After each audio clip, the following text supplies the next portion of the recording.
وهنا نجد أن الإمام البخاري رحمة الله تعالى عليه في كتابه الصحيح، وهو أصح الكتب بعد كتاب الله، يقول في كتاب الأدب: باب من أحق الناس بحسن الصحبة. عن أبي هريرة رضي الله عنه قال: جاء رجل إلى النبي صلى الله عليه وسلم فقال: يا رسول الله، من أحق الناس بحسن صحابتي؟ قال صلى الله عليه وسلم: أمك. قال: ثم من؟ قال: ثم أمك. قال: ثم من؟ قال: ثم أمك. قال: ثم من؟ قال: ثم أبوك. هذا الحديث العظيم، موضوع هذا الحديث هو في بيان حق الأم، لأن المسلم عليه حقوق عظيمة جدا. فهناك حقوق لله، وحقوق للنفس الإنسانية، وحقوق للأبوين، وحقوق للأبناء، وحقوق للأهل، وحقوق للجيران، وحقوق لولاة الأمر، وهكذا. ولذلك النبي صلى الله عليه وسلم قال: أعطي كل ذي حق حقه. فموضوع هذا الحديث هو بيان حق الأم أو حق الوالدين. وهذا الحديث وغيره من الأحاديث يبين لنا أمرا عظيما، أن الدين الإسلامي دين كامل وشامل، فهو دين شامل للأمور الدينية والأمور الدنيوية. ولذلك تجد الدين الإسلامي قام على هذا الأصل العظيم، وهو أصل جلب المصالح ودفع المفاسد. وما هي المصالح؟ المصالح كل شيء في نفع، كل شيء في نفع ينفع الإنسان في دينه أو دنياه. وهذه المصالح تتركز في 5 أمور جاء الدين لحفظه، وهي الدين والنفس والعقل والعرض والمال. الدين وهو أهمها، وبعدها إيش؟ النفس، وبعدها العقل، وبعدها العرض، وبعدها المال. فشرع حد الردة حماية للدين، وحرمت البدع والشرك حماية للدين، وأمر بالتوحيد وأمر بالتعلم والعلم حماية للدين. وشرع حد القصاص حفظا للنفوس، سواء القصاص في الأنفس أو القصاص في الجروح. وشرع الزواج أيضا حفظ للنفوس. وشرع حرم الخمر، وشرع العلم وطلب العلم والتعلم والتفكر في آيات الله حفاظا على العقل. وكذلك المخدرات حرمت حفاظا على العقل، وهكذا. فهذه الحقوق بينها الإسلام، وهذا مما يبين لنا أهمية هذا الدين، وهذا يجعلنا أيضا نهتم وأن نظهر هذا أمام المجتمع والناس، خاصة وأنتم تعيشون في بلاد كفر تتفكك فيه الأواصر بين المجتمع، فتجد الابن لا يعرف أمه ولا يعرف أباه، والأب أيضا لا يعرف ابنه، والعلاقة بينهم علاقة نفرة. أما علاقة الإسلام علاقة محبة وألفة وتجمع وتراص. فأعظم هؤلاء الناس له حق بعد حق النبي صلى الله عليه وسلم من هو؟ هو المرأة وليست رجل. وهذا أيضا يعطينا أمر عظيم، أن نعرف أن الإسلام يهتم بالمرأة. وهذا أحيانا تجد بعض الكفار أو بعض التغريبيين وبعض أهل الفسق يقول الإسلام أهان المرأة. كيف أهانها ويجعل حقها أعظم حق بعد حق الرسول صلى الله عليه وسلم؟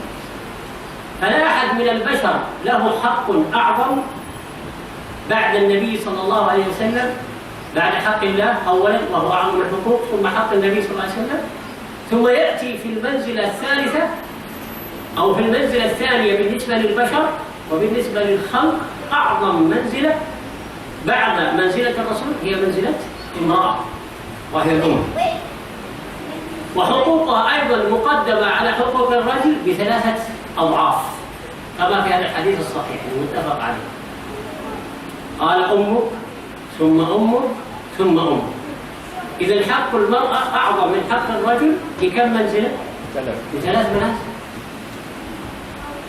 ولذلك لابد أنتم أيضا أصلا تعيشون بلاد الغربة أن تشعروا الناس هنا، وهي سبيل من سبل الدعوة، أن تعرفوا الناس أن الدين الإسلامي جاء بأعظم المزايا الدينية والدنيوية، لأنه يركز على المصالح ويركز على دفع المفاسد في كل مجال، أي مجال، ولو كان المجال بسيط جدا وليس في الدين شيء بسيط. تجد أن الإسلام يحرص على النفع ويحرص على إبعاد المفسد، كما جاء في الحديث القدسي: خلقت عبادي حنفاء فاجتالتهم الشياطين. الشياطين الإنس أو شياطين الجن تحرص على المفاسد في العقل وفي الدين وفي كل شيء، والإسلام يحرص على المنافع. نعم. Bismillah.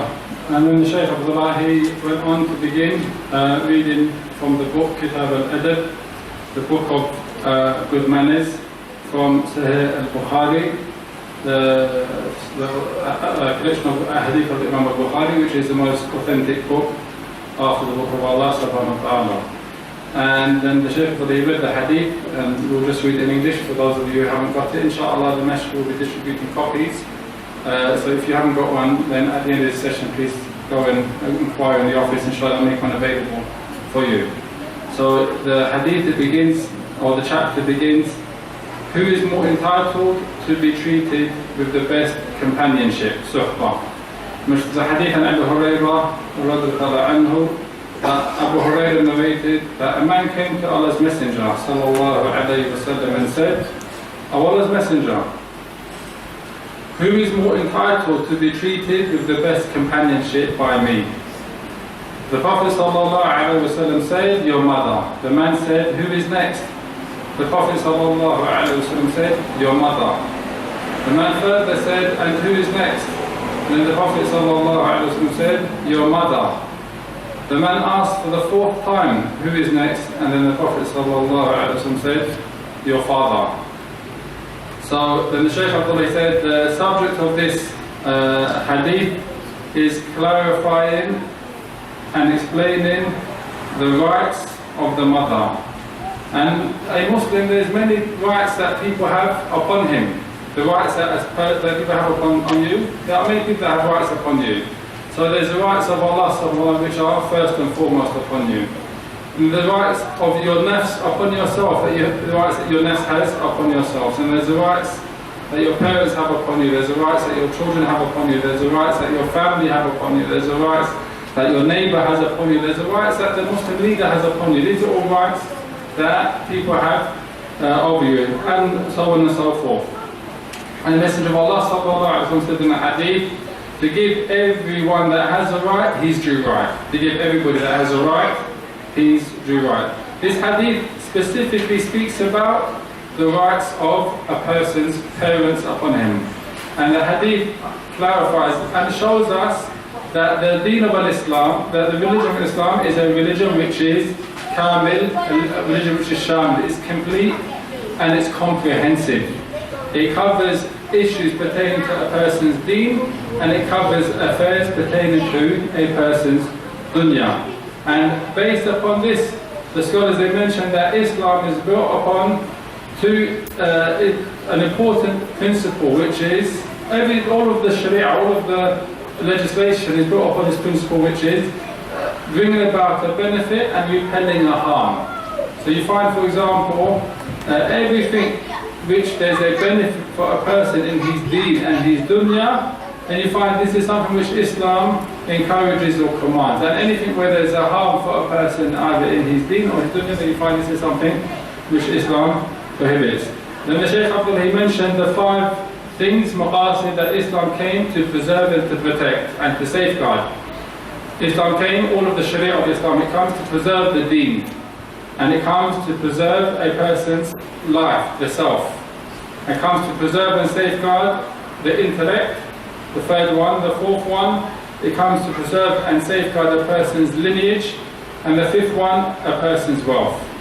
So these 5 things, deen being the first one, Islam, you find, for example, legislation, i.e. the hadd of the murtad, or you find, for example, Islam prohibits, for example, bid'ah and shirk, so that the deen may be safeguarded.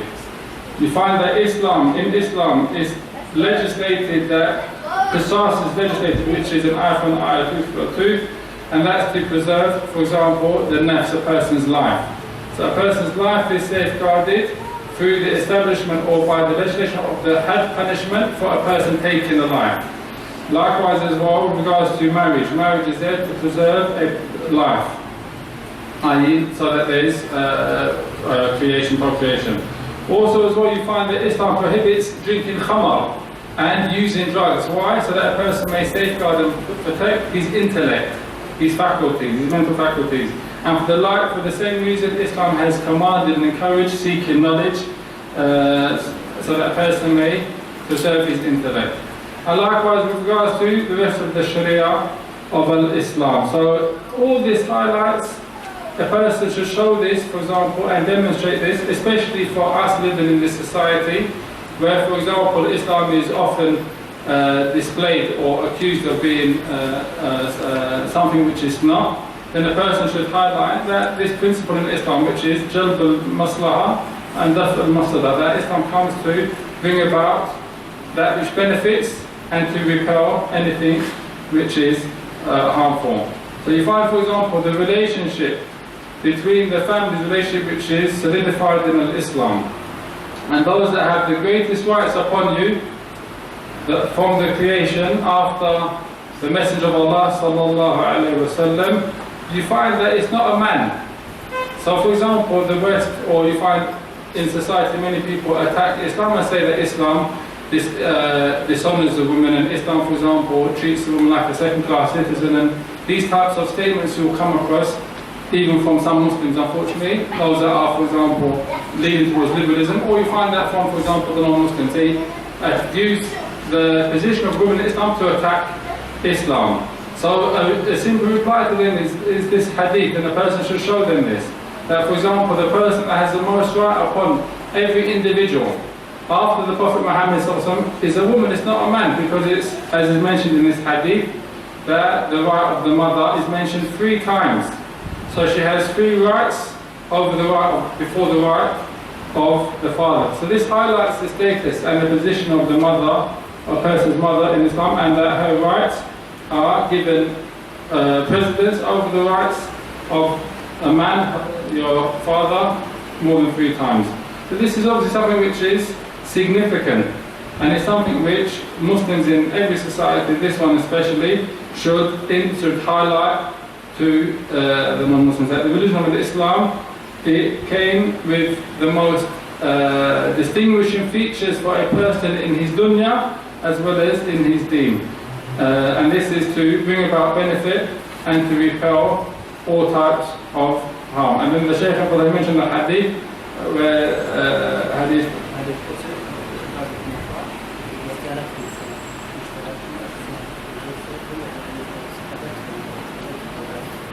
He mentioned a hadith where the Messenger of Allah said, in the hadith Qudsi, that Allah says that I have created my servants from the far, i.e. upon the straight path, upon that which is guidance and good. But shayateen came and they pulled them away from that. So you find, for example, the shaitan, he is haris, i.e. he puts in a lot of effort and strives to bring about mafsada. And shayateen al-ins and jinn, shayateen from amongst mankind is shayateen from the jinn. Their aim is to bring about mafsada, corruption and fasad amongst people. And Islam, it does the opposite of that. It brings about a benefit, and brings about that which benefits the person in his deen in the dunya. So the Shaykh wants to ask some of you who don't, if you haven't got the paper in front of you, what's the subject of the hadith that we were just speaking about in this last part? Put your hands up, please. If you've got the paper in front of you, don't answer. Hassan. Huh?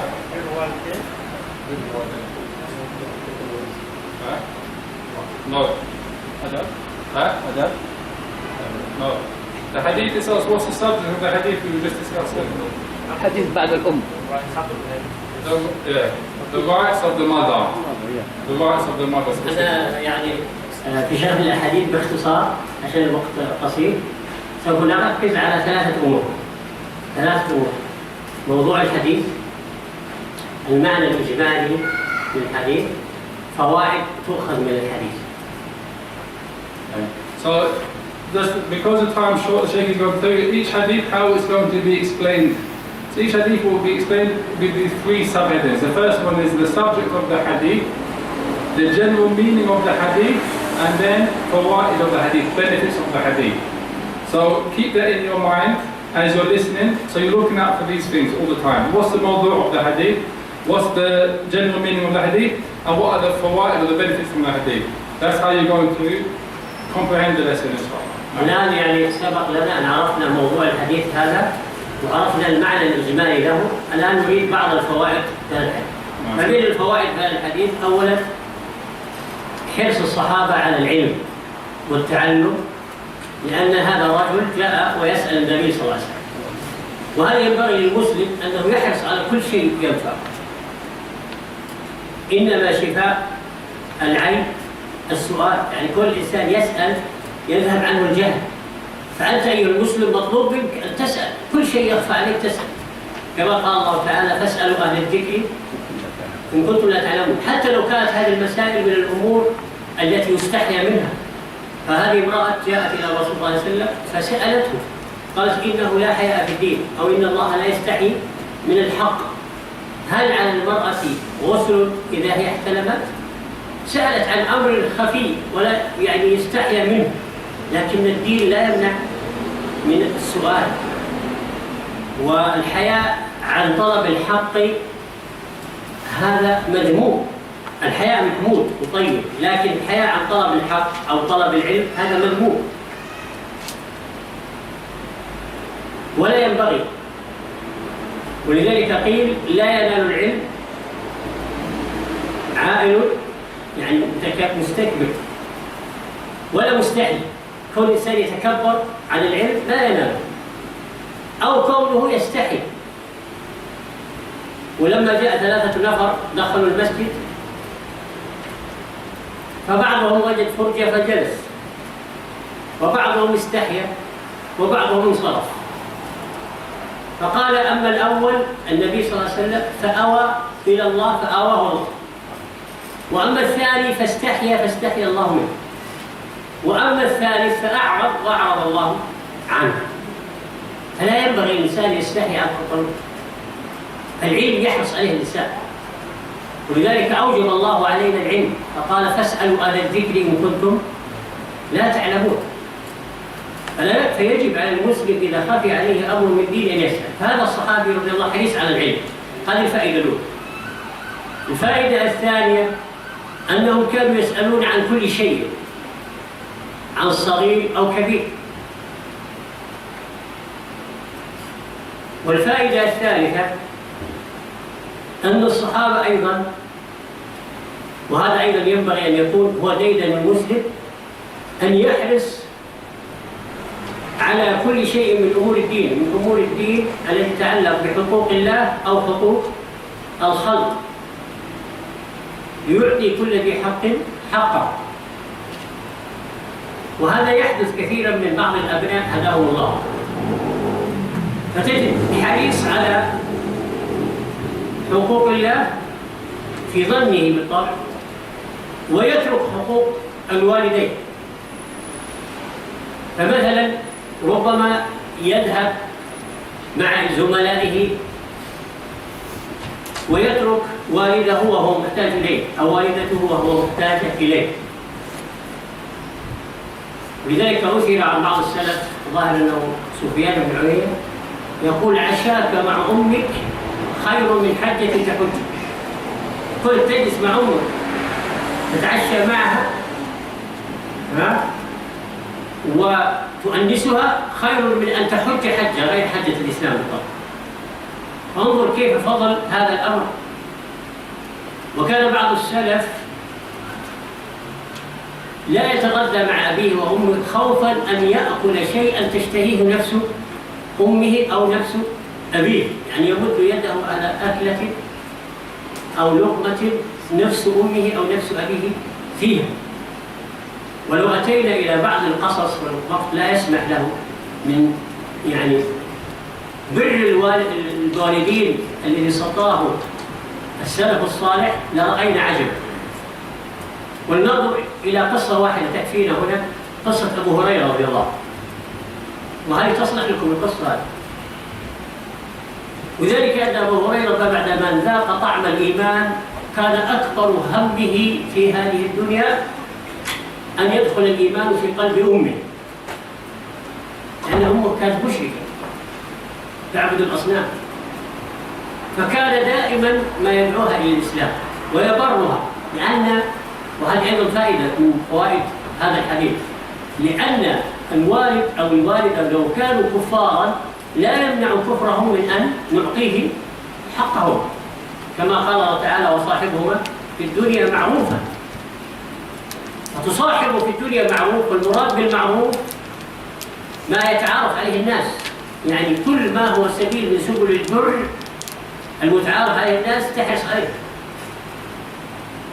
فأبو هريرة دائما يجتهد ويبكي الليل والنهار لعل الله أن يهدي قلب أم الإنسان، وكان دائما من يسأل النبي صلى الله عليه وسلم أن يدعو الله لأمه أن يهديها، ومعروف أن دعاء النبي صلى الله عليه وسلم مستجاب. حتى جاء ذات يوم إلى البيت فاستأذن، فقالت له أمه: انتظر، يعني لا تدخل. وكانت رضي الله عنها تغتسل لأنها أسلمت، ففرح بذلك فرحا عظيما. فأعظم حق تهديه لأبيك وأمك أن تدله على الإسلام إن كان مشركا، أو تدله على السنة إن كان يعني عنده شيء من البدع أو الخطأ، وأن تدله على الطاعة إن كان عنده شيء من إيش؟ من الذنب. هذا أعظم حق تهديه، لكن بأسلوب الإبل للأب، يعني لا تتكبر عليه.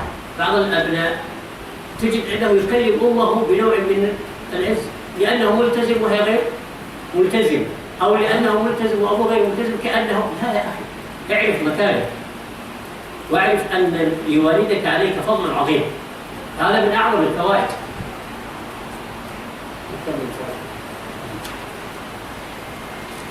So the Shaykh Abdullah, he mentioned that we've already discussed the theme of the hadith and we've discussed the general meaning of the hadith, so now we're going to look at the fawaid.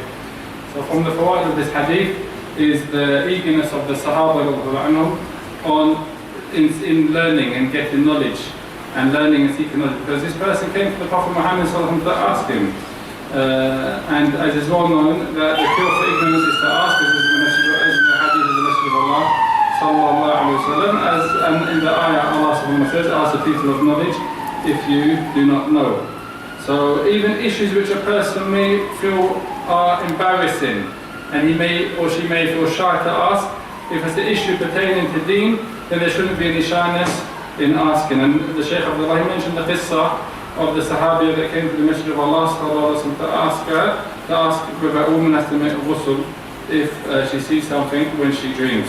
So haya, or being embarrassed or having shyness when it comes to seeking knowledge is something which is impermissible, and shyness is, aside from in seeking knowledge, is something which is praiseworthy. And there's a statement that says, La ilaha illallah.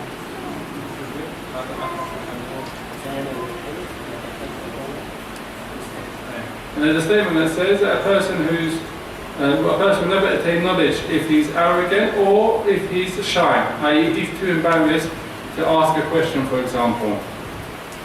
And then the Shaykh Abdullah mentioned another hadith to support that. The hadith when 3 people came into the masjid, and one of them came and found a place and sat in the circle in the gathering of the Prophet Muhammad sallallahu alaihi wasallam. One of them was shy and he sat at the back, and one of them he turned away and walked away. And then the Messenger of Allah sallallahu alaihi wasallam, after the circle, he said, "Shall I inform you of the situation of these 3 people?" As for the first one that sat, i.e. he had ikhbar, then he was accepted with the first person, and the person that sat at the back and showed shyness or was embarrassed, then he was dealt with embarrassment by Allah subhanahu wa ta'ala. And for the person that turned away and left, then Allah subhanahu wa ta'ala turned away from that person. Highlighting that having embarrassment or shyness when it comes to seeking knowledge is something which doesn't bring about benefit and something which is praiseworthy. So a person should never be embarrassed to seek knowledge, and as a fact it's an obligation upon the person to seek knowledge for all the affairs of his deen and his dunya. The second benefit from the hadith is that the Sahaba used to ask about everything. Something which a person may consider small, they would ask about it. Something which is also big, they would ask about it. And also from the benefits of the hadith, and this is the third benefit, that the Sahaba, and this is something that Shaykh Abdullah said that we should all make it our habit, is that they used to be strive upon anything which is going to bring about their benefit, a benefit for them in the deen, whether it's related to the rights of Allah or whether it's related to the rights of the creation as well. And you find that some people, they neglect this, and this is one of the most important benefits of the hadith. You find that some of the shabab, for example, they will focus only on the rights of Allah and they'll leave off the rights of their parents. So you find, for example, they'll go with their friends and they'll leave their parents, and they'll be spend all the time with their friends, whether it's seeking knowledge, and they'll leave their parents and not fulfill the rights of the parents. And this is something which is a mistake, and that's something they should be aware of. If their parents are in need of them, then the parents have a greater right over them than the rights of their friends, as an example. And then the Sheikh mentions a statement. He thinks it's from Sufyan ibn Uyayna. He mentioned that having dinner with your mum is better, is more beneficial and more rewardable for you than going on Hajj, a Hajj which is not your obligatory Hajj. So it's a recommended Hajj. Before the obligatory Hajj, staying at home with your mum and having dinner with her, staying with her is better than going on the recommended Hajj. Highlighting the greatness of the rights of the parents, of the mother specifically, and also as well, some of the Salaf, you find that they used to be scared or shy to eat with their parents, to have dinner or lunch with their parents. They used to be shy of it, and the reason why is that they didn't want to eat something or put their hands on something that their parents wanted, so that they wouldn't know, for example, that they might take something that their parents in their nafs, or they were thinking, oh, I'm going to have that piece of chicken, for example, but they don't know what's in what their parents are thinking, so they go and they take that piece of chicken, but not knowing that it's upset their parents. So they used to not even eat with their parents, wait till their parents had finished eating properly before they'd eat, just so that they don't take something that their parents themselves had desired. So this is how much respect they had and how much importance they gave to the rights of the parents. And the Shaykh said there's so many stories we can mention, and the time doesn't permit, but we'll mention one story, which is the story of Abu Hurairah, and not with his mum. This story is something which is well known, that he used to give the most importance to giving her dawah to Islam, because she was a mushrikah, she wasn't Muslim. So he used to always be talking to her about Islam, and he always used to be also asking the Messenger of Allah sallallahu alaihi wasallam to make dua that she enters into Islam. He always, for example, showing her kindness and respect and kind treatment, with the hope that this is something which will benefit and encourage her to enter into Islam. And it's known the rights of the parents, for example, even if they're non-Muslim, then their rights are still important with regards to fulfilling that ayah, the speech of Allah subhanahu wa ta'ala, and their companionship in this dunya is with that which is ma'ruf. And that which is ma'ruf is that which people can generally consider to be that which is good. So Abu Hurairah, he used to spend day and night supplicating for his mum to enter into Islam, asking the Prophet Muhammad sallallahu alaihi wasallam to make dua for his mum to enter into Islam. Why? Because he knows that the dua of the Messenger of Allah sallallahu alaihi wasallam is answered, and he used to, for example, put the most effort into this action. And then one day he went to visit his mum, and he knocked the door and his mom told him to wait. She didn't give him permission to enter, and the reason why is because she had accepted Islam and she was making Usool of Islam. So this highlights and points to us the importance of the right of the mum in Islam, and that even if she's so for example in the case that she's a mushrik or kafira, a non-Muslimah, then you're inviting her to Islam.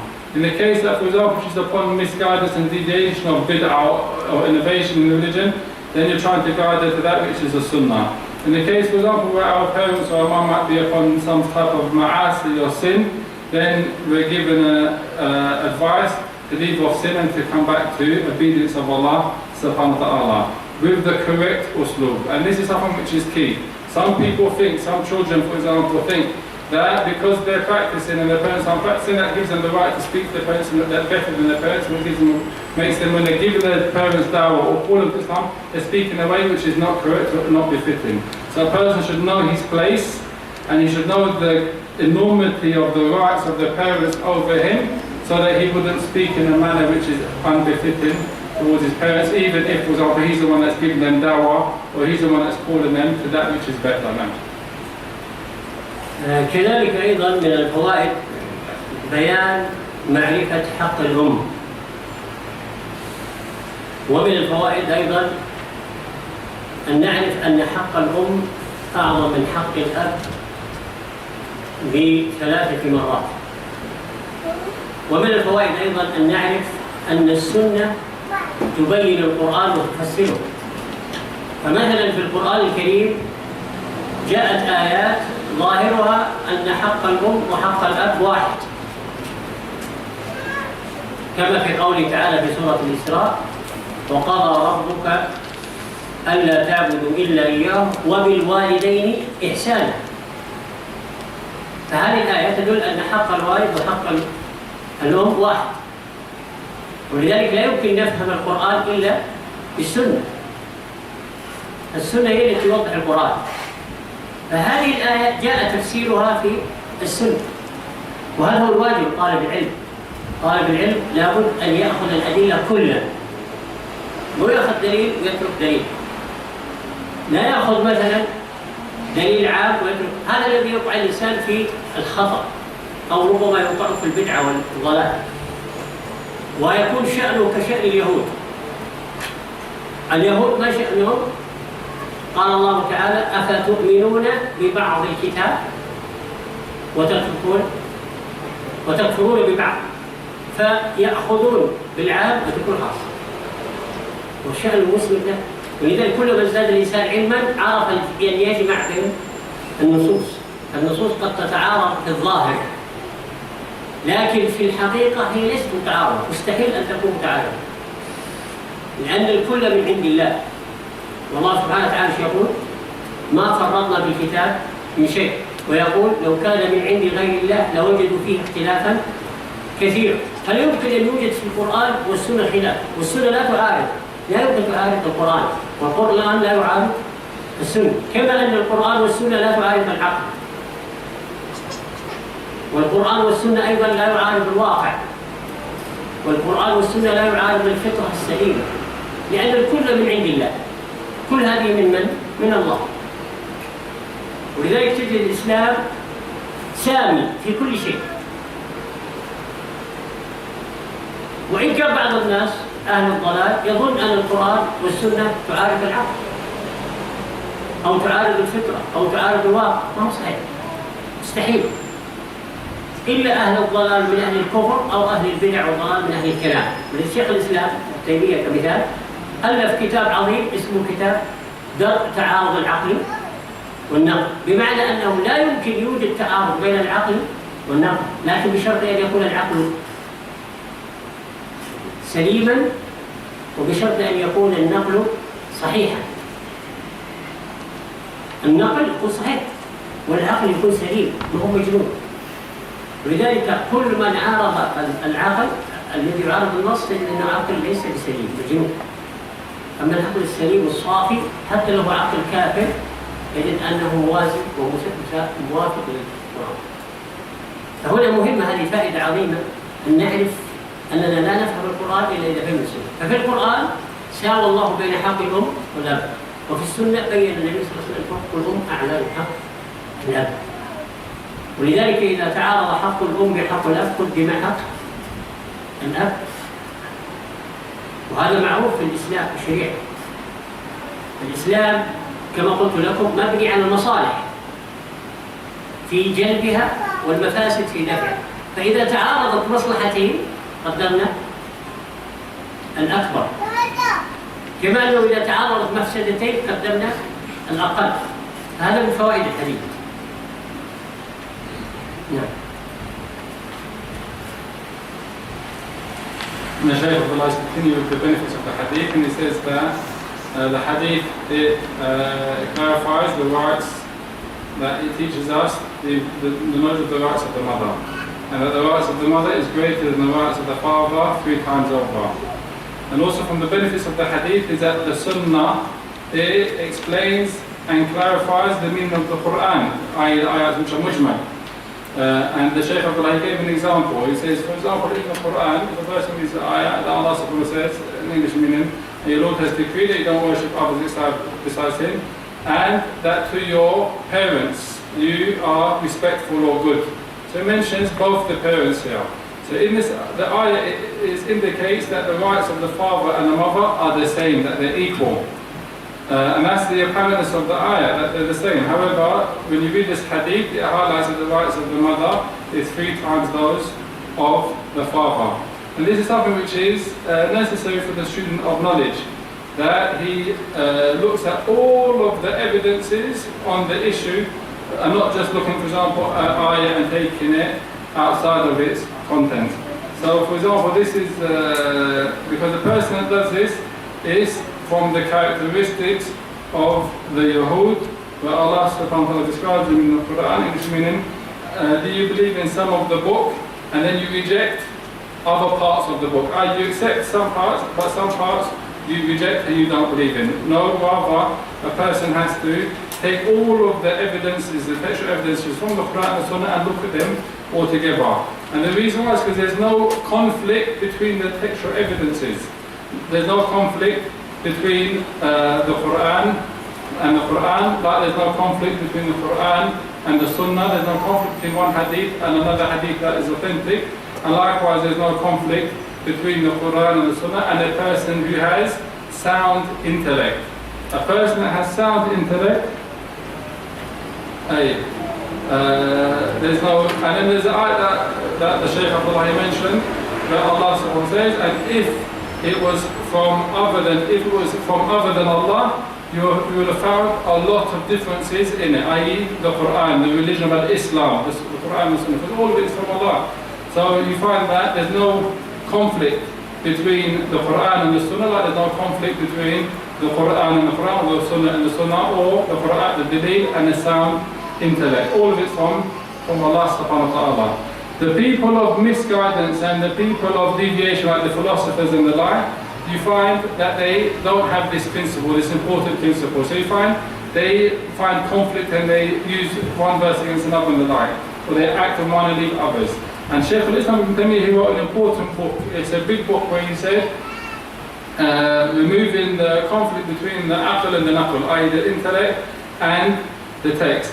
Saying that it's not possible, for example, for there to be conflict between the intellect, which is sound, and the evidences from the Quran and the Sunnah. On the condition, number one, that the evidence is authentic, meaning the hadith is authentic, and the intellect of the person is sound. As for if a person's intellect is ill, or he's marid, he's majnoon, then obviously you're going to find, it's going to be possible to find conflict between that person and the text. So again, it's important to understand that it's not possible, and it's the benefit of the hadith, to understand the Quran without understanding the Sunnah of the Prophet Muhammad sallallahu alaihi wasallam. And from the benefits of this hadith as well, therefore, based upon this holistic understanding, that if you find, for example, you're unable to fulfill, i.e. the right of your mum and the right of your dad at one and the same time. So you have to do one or the other. You can't do them both. And this hadith indicates to you which one you will put forward. Which one you would put forward. This hadith shows that it will be the right of the mother, as the right of the mother is given precedence 3 times. And Islam in its entirety is about bringing about benefit for the person. So if you have, for example, where you can't do two things which are of benefit, then you do the one which has the greatest benefit. So you have two things that are both beneficial, but you can't fulfill both of them, then you look for the one which has the greatest benefit. Like you would do if Islam is about removing any type of and dispelling harm. If you have two things which are harmful and you have to do one of them, then you'll take the lesser harm, not the greater harm. Likewise, if there's two benefits, you'll take the greater benefit.